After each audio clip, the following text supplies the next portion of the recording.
Ada rumus pendeknya nih, biar kalian mudah menghafal para tokoh-tokoh ini.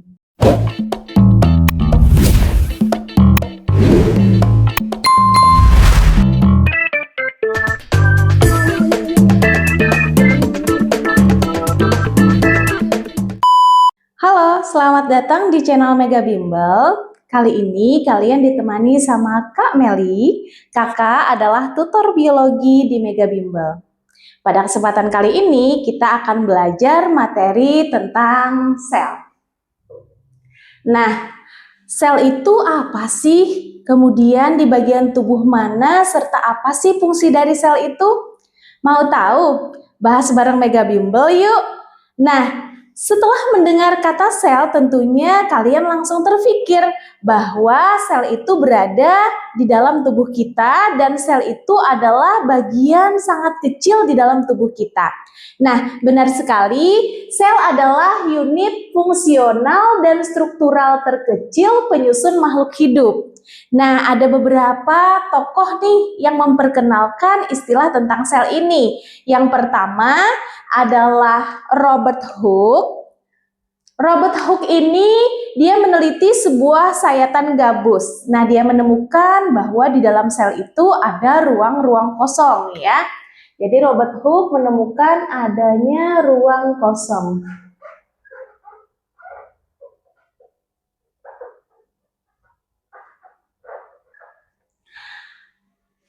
Tokoh yang kedua namanya Robert Brown. Robert Brown ini ternyata juga meneliti. Nah, di dalam ruang kosong itu Robert Brown menemukan bahwa ada benda kecil yang melayang-layang.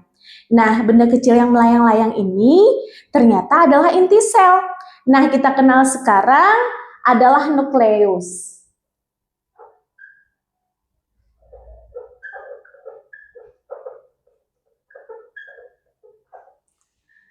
Kemudian yang ketiga ada Johannes Purkinje. Purkinje ini menemukan istilah bahwa di dalam sel itu ada protoplasmanya.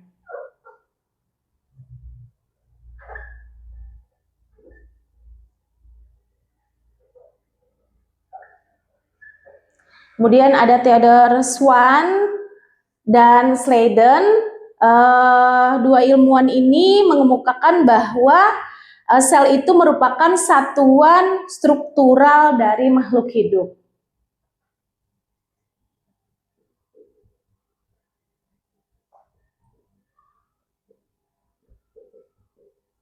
Struktural makhluk hidup.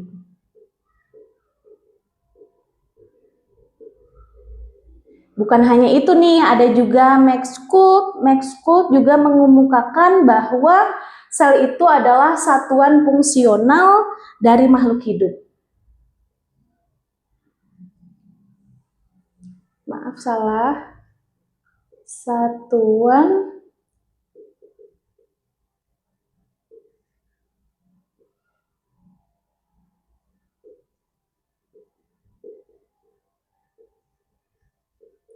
Nah, kemudian ada Alexander Fleming. Kata Alexander Fleming bahwa sel itu merupakan satuan reproduksi. Jadi ada sel sehingga membuat kita bisa bereproduksi. Nah, dia mengatakan bahwa sel adalah unit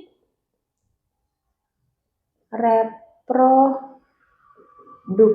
Nah, inilah tadi para tokoh-tokoh yang mengemukakan tentang sel. Nah, kakak ada rumus pendeknya nih, biar kalian mudah menghafal para tokoh-tokoh ini. Rumus pendeknya, kalian cukup ingat kalimat Roro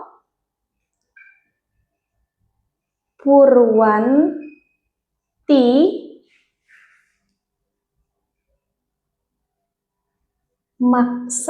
maksa apa?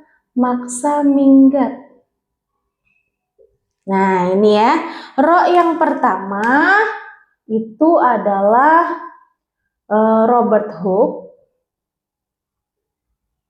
ilmuwan pertama. Kemudian ro yang kedua Yang kedua adalah Robert Brown.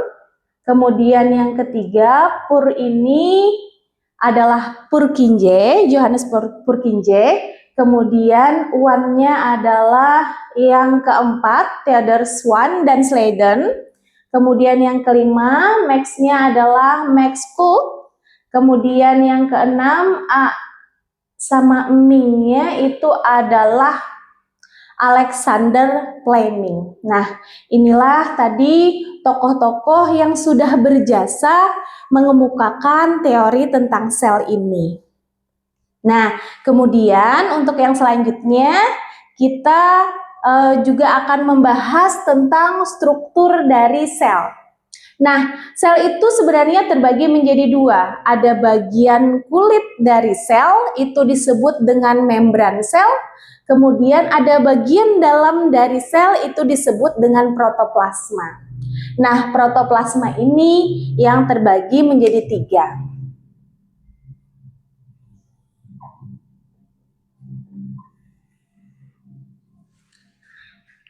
Bagian protoplasma yang pertama itu di dalamnya terdapat nukleus, kemudian ada sitoplasma,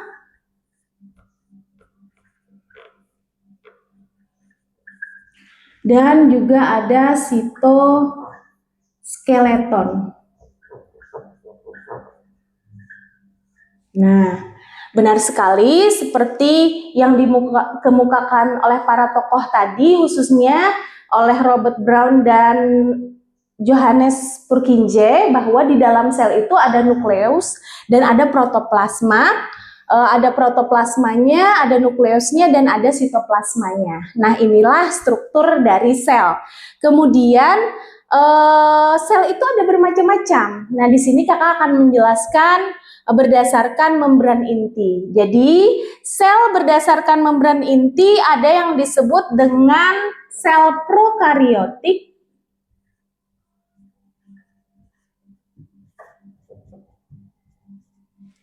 dan sel eukariotik. Nah, apa sih pengertian dari prokariotik itu? Prokariotik itu adalah salah satu sel yang di dalamnya sel itu tidak memiliki membran inti. Jadi prokariotik itu tidak memiliki membran inti.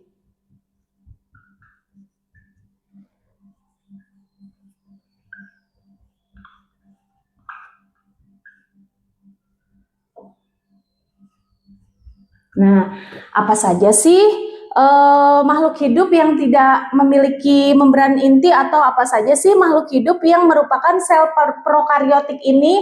Nah, makhluk hidup yang termasuk ke dalam bertipe prokariotik itu seperti contohnya adalah bakteri. Bakteri ini masuk ke dalam jenis-jenis Monera ya. Kemudian selain itu berarti adalah ekariotik, termasuk kita manusia ya.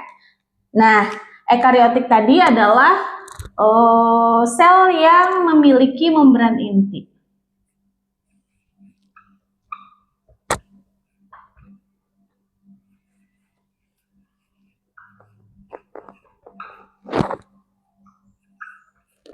Nah, itu berdasarkan membran intinya. Kemudian yang kedua berdasarkan jumlah selnya. Berdasarkan jumlah sel, macam sel itu dibagi menjadi ada yang bersel satu, namanya adalah uniseluler. Nah, yang uniseluler ini contohnya juga tadi adalah bakteri. Kemudian ada yang multiseluler. Multiseluler ini seperti kita itu bersel banyak. Nah, contohnya adalah manusia, kemudian tumbuhan, sama hewan. Selanjutnya kita akan membahas apa saja sih yang ada di dalam sel. Nah, kita ke gambar ini ya. Kita analogikan Sel itu adalah semangkuk bakso. Nah, kalau kita makan bakso pasti ada mangkuknya. Nah, mangkuk dalam hal ini itu adalah membran selnya. Jadi sebuah sel pasti ada membrannya, begitu ya.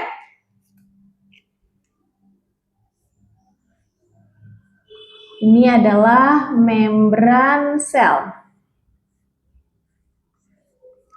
Kemudian di dalam semangkuk bakso tentunya ada hal yang sangat penting. Apa itu?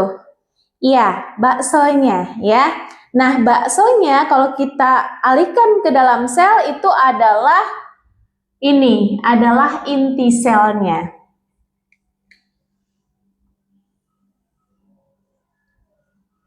Inti sel atau kakak tulis nukleus ya. Dan ceritanya baksonya ini ada isinya telur puyuh biasanya ya sama cincangan-cincangan daging gitu ya. Nah, telur puyuhnya ini adalah anak inti selnya, namanya adalah nukleolus. Kemudian cincangan dagingnya ini adalah kromosomnya yang ada di dalam nukleus. Kemudian di samping bakso kan suka ada mie-nya gitu ya. Nah, mie-nya itu adalah retikulum endoplasma dan mie-nya ini ada yang ditaburi dengan bubuk cabai. Bubuk cabainya ini adalah ribosom, tapi ada yang retikulum endoplasma tidak ada ribosomnya. Nah, ini jadi berbeda. Retikulum endoplasma itu terbagi menjadi dua. Ada retikulum endoplasma kasar, itu berarti ada ribosomnya. Ada kalau mie-nya tadi ada bubuk cabainya ya. Nah, kalau yang satunya itu adalah retikulum endoplasma halus. Ini kakak kasih keterangan ya. Yang di bawahnya yang ada ribosomnya itu namanya adalah retikulum endoplasma, itu kakak singkat RE. Dan kemudian ada RE kasar, itu berarti RE yang ditempeli dengan ribosom, yang di atasnya adalah RE halus. RE-nya tidak ada ribosomnya. Nah, kemudian untuk ribosom sendiri, itu ada yang terikat dengan retikulum endoplasma, kemudian ada yang bebas di luar dari retikulum endoplasma. Nah, ini namanya ribosom yang titik-titik merah, baik itu yang menempel pada retikulum endoplasma atau yang di luar dari retikulum endoplasma. Kemudian baksonya ini ada togenya ya. Toge itu ada kepala toge yang terlepas gitu ya. Nah, ini togenya. Togenya ini kalau di dalam sel itu adalah badan Golgi.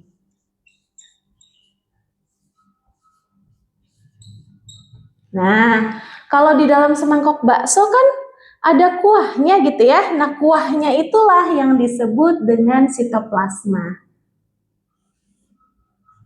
Ini adalah sitoplasma. Kemudian ini ceritanya baksonya adalah bakso komplit. Jadi ada sosisnya gitu. Sosisnya itu adalah mitokondria. Ini namanya mitokondria.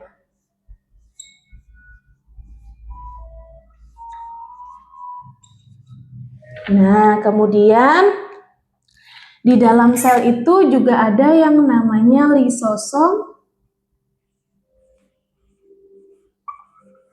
dan juga ada sentriol.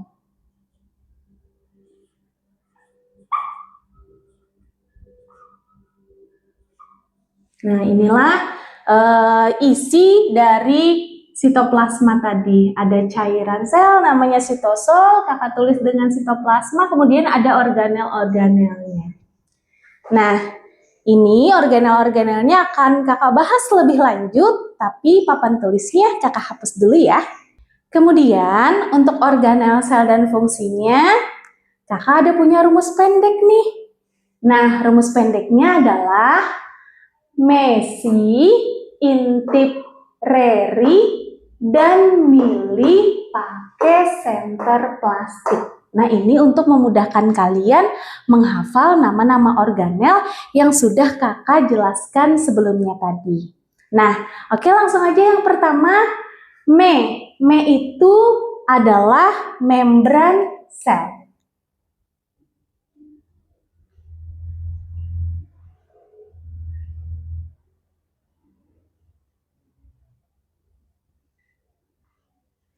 Nah, membran sel itu gambarnya seperti ini. Jadi membran sel itu terdiri dari yang namanya fosfolipid. Nah, yang kakak gambarkan ini adalah fosfolipid. Fosfolipid. Nah, jadi dia terdiri dari 2 buah fosfolipid, sehingga dia disebut dengan fosfolipid bilayer. Jadi ada 2, makanya disebut dengan fosfolipid bilayer.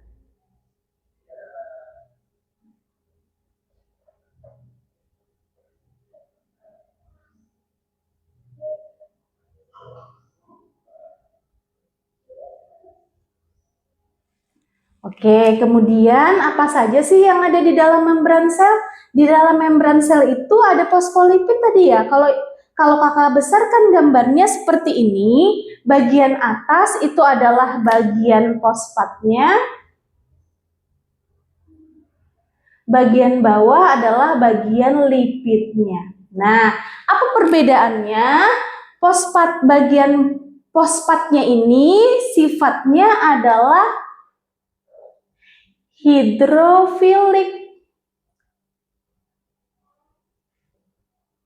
Kalau lipid sifatnya adalah hidrofobik.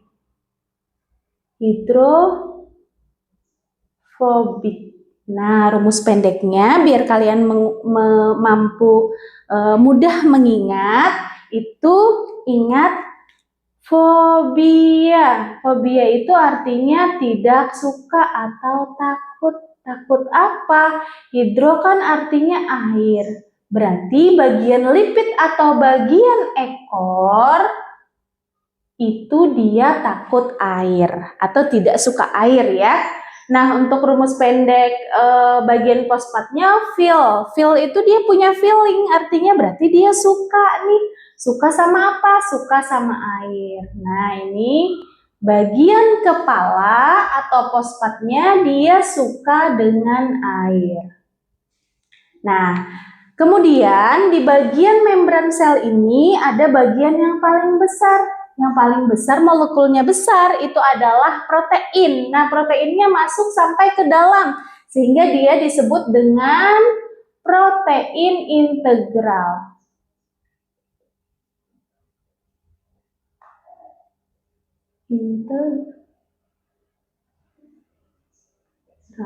Kemudian kalau yang di tepi, ini juga protein, tapi beda karena tepi namanya veriper. Ini namanya protein veriper. Nah, kemudian ada glukosa. Jadi ini gambar dari glukosa. Glukosa yang nempel di protein namanya adalah glikoprotein. Oh, mohon maaf, gambarnya agak salah. Ini ke sini. Ini namanya glukosa yang nempel di protein disebut glikoprotein. Kalau dia menempelnya di fosfolipid, ada lipidnya, berarti namanya adalah glikolipid. Ini namanya glikolipid. Nah, ini adalah gambar dari membran sel. Nah, kemudian apa sih membran sel fungsinya? Fungsi dari membran sel, karena tadi di gambar terdahulu kakak menjelaskan dia ada di bagian luar, maka fungsinya sebagai pembatas antara luar dan dalam. Kemudian dia juga sebagai pemberi bentuk sel. Nah, kemudian Itu membran sel. Kemudian yang kedua ada sitoplasma. Si-nya adalah sitoplasma.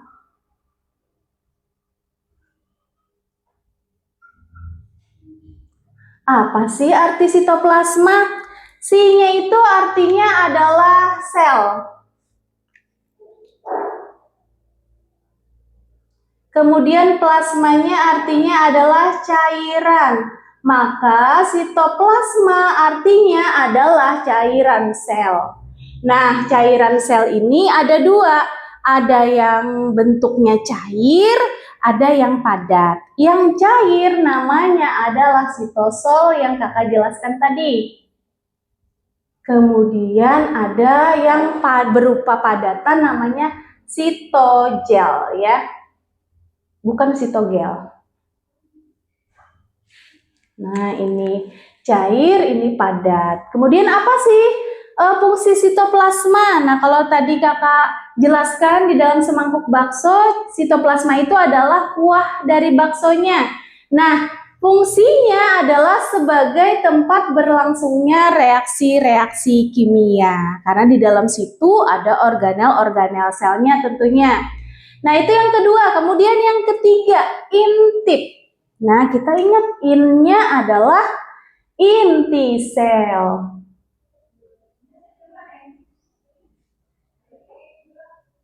Inti sel itu bisa disebut dengan nukleus.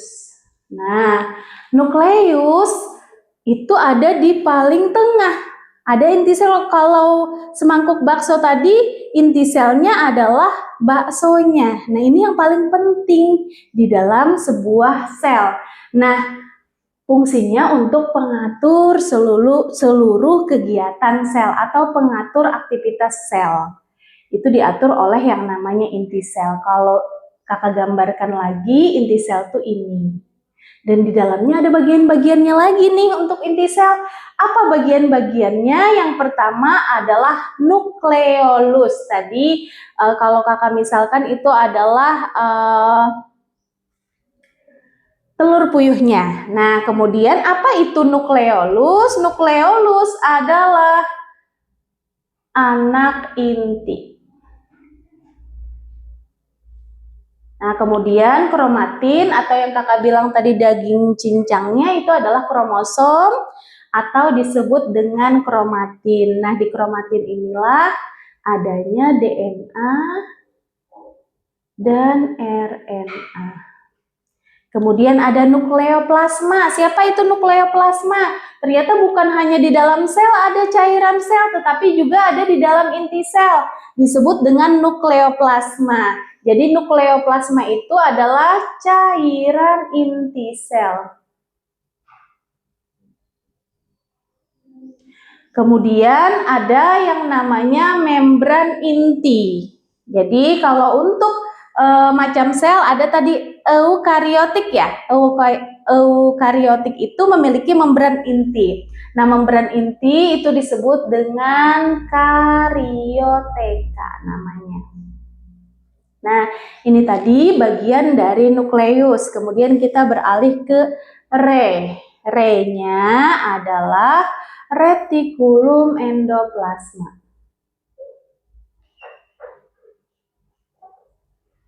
Retikulum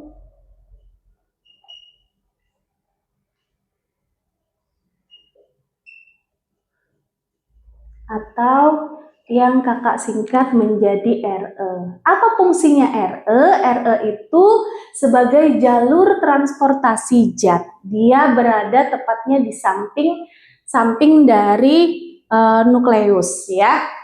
RE itu ada dua, seperti yang kakak jelaskan tadi. Ada yang ditempeli dengan ribosom, itu namanya adalah RE kasar. Ada juga yang tidak ditempeli ribosom, itu namanya RE halus. Nah, bedanya di mana? Bedanya di fungsinya juga berbeda ya. Kalau RE kasar, ribosom itu untuk sintesis protein, untuk transport protein. Kalaunya untuk RE halus itu karbohidrat dan lemak. Kemudian kita ke ri. Ri-nya adalah ribosom.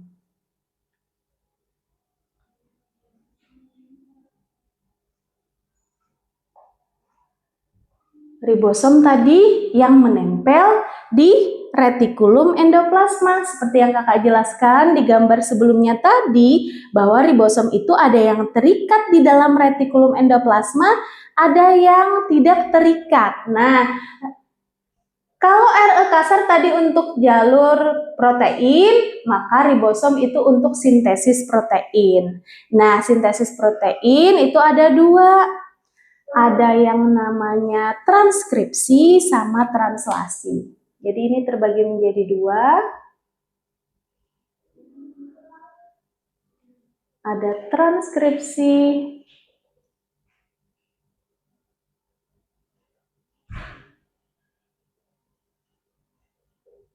dan satunya adalah translasi. Kalau transkripsi itu artinya mencetak DNA. Cetak. Kalau translasi itu translate ya. Translate itu berarti penterjemah. Ini terjemah.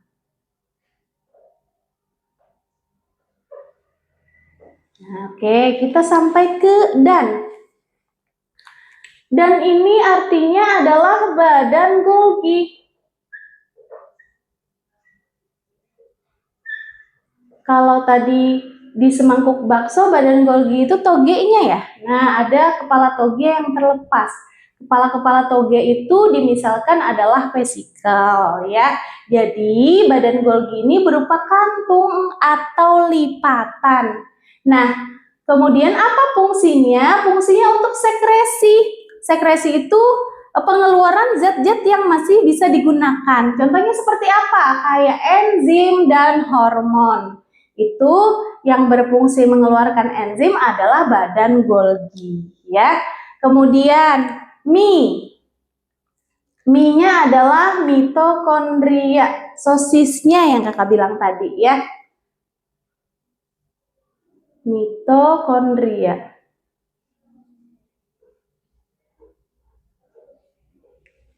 Mitokondria itu kayak gini gambarnya. Nah, ada apa saja di mitokondria? Ada membran luarnya, jadi dia punya membran. Kemudian ada membran dalam dan ada lipatannya berupa krista namanya. Nah, kemudian fungsi dari mitokondria sendiri adalah sebagai penghasil ATP atau penghasil energi. Nah, sehingga karena dia berfungsi untuk penghasil ATP, maka dia disebut dengan the host of cell. Ya, kemudian yang selanjutnya ada li-nya adalah lisosom. Lisosom itu bentuknya bulatan seperti ini, ya. Nah, dia mengandung enzim hidrolitik sehingga dia berfungsi untuk penghancuran. Jadi ada dua fungsinya, ada autofag sama autolisis. Kalau autofag ini dia menghancurkan sel-sel yang telah rusak. Tetapi kalau sel itu udah nggak bisa dihancurin, maka dia akan membunuh dirinya dengan cara autolisis atau menghancurkan lisosomnya. Seperti itu ya. Kemudian yang selanjutnya ada fake. Fake itu adalah vakuola.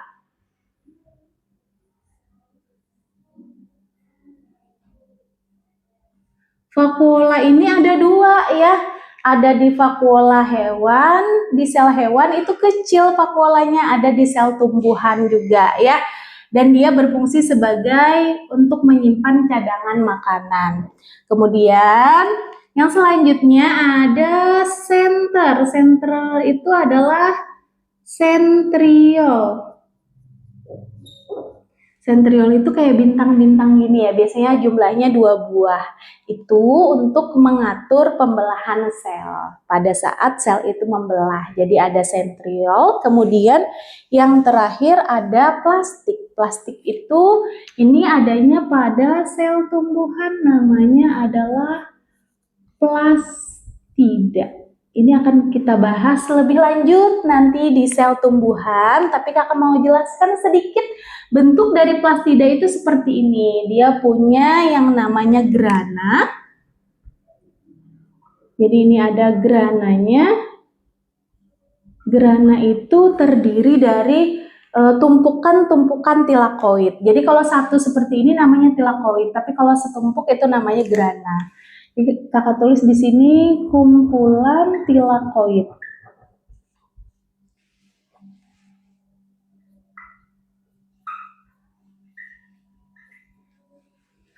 Oke, kemudian ke selanjutnya, plastida itu terbagi menjadi 3. Ada yang namanya kloroplas, kromoplas, sama leukoplas. Kalau kloroplas itu plastidanya berwarna hijau dan biasanya mengandung klorofil. Kalau kromoplas dia mengandung 4 warna, ada merah, jingga, coklat, dan kuning. Nah, kalau merah itu namanya picoeretrin, kalau jingga itu namanya karoten, kalau coklat itu fukosantin, kalau kuning itu santopil. Nah, kemudian yang ketiga ada leukoplas. Leukoplas itu dia tidak mengandung pigmen warna. Nah, fungsinya adalah untuk menyimpan cadangan. Si amiloplas itu untuk menyimpan amilum atau karbohidrat.